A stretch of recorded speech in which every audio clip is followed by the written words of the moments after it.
നമസ്കാരം. ജനുവരി 22-ാം തീയതി രാജ്യത്ത് ഒരു ചരിത്ര ദിവസം തന്നെയാണ്. അന്നാണ് അയോധ്യയിലെ രാമക്ഷേത്രത്തിന്റെ പ്രാണപ്രതിഷ്ഠാ ചടങ്ങ് നടക്കുന്നത്.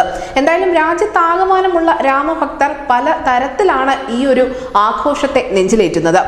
ഇതിനിടയിൽ വളരെ വ്യത്യസ്തമായ ഒരു റിപ്പോർട്ട് പുറത്തു വന്നിരിക്കുന്നു. അയോധ്യയിലെ രാമക്ഷേത്രത്തിന്റെ ഉദ്ഘാടനത്തിന് ശേഷം ധൻബാദിൽ നിന്നുള്ള 85 വയസ്സുള്ള സരസ്വതി ദേവി തന്റെ 30 വർഷം നീണ്ട മൗനവ്രതം അവസാനിപ്പിക്കും എന്ന് അറിയിച്ചിരിക്കുകയാണ്. സരസ്വതി അഗർവാൾ 30 വർഷം മുൻപാണ് അയോധ്യയിൽ രാമക്ഷേത്രം പണിതാൽ മാത്രമേ താൻ ഇനി സംസാരിക്കൂ എന്നുള്ള ഒരു കഠിനമായ ശപഥമെടുത്തത്.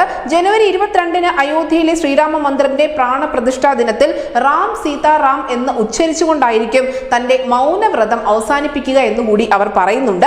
എന്തായാലും ബാബറി മസ്ജിദ് തകർത്ത 1992 മെയ് മാസത്തിൽ സരസ്വതി അഗർവാൾ അയോധ്യയിലേക്ക് പോയിരുന്നു. 1992 ഡിസംബർ 6-നാണ് രാംലല്ലയെ ഈ ക്ഷേത്രത്തിൽ പ്രതിഷ്ഠിക്കുന്നത് വരെ താൻ ആരോടും ഒന്നും സംസാരിക്കില്ല എന്നുള്ള ഒരു കഠിന ശപഥം ഇവർ എടുക്കുന്നത്. രാമക്ഷേത്രം സ്വന്തം കണ്ണുകൊണ്ട് കണ്ടതിന് ശേഷം മാത്രമേ താൻ ഇനി സംസാരിക്കൂ എന്നുള്ള ഒരു ശപഥമായിരുന്നു ഈ സരസ്വതി ദേവിയുടെ ഭാഗത്തു നിന്നും ഉണ്ടായത്.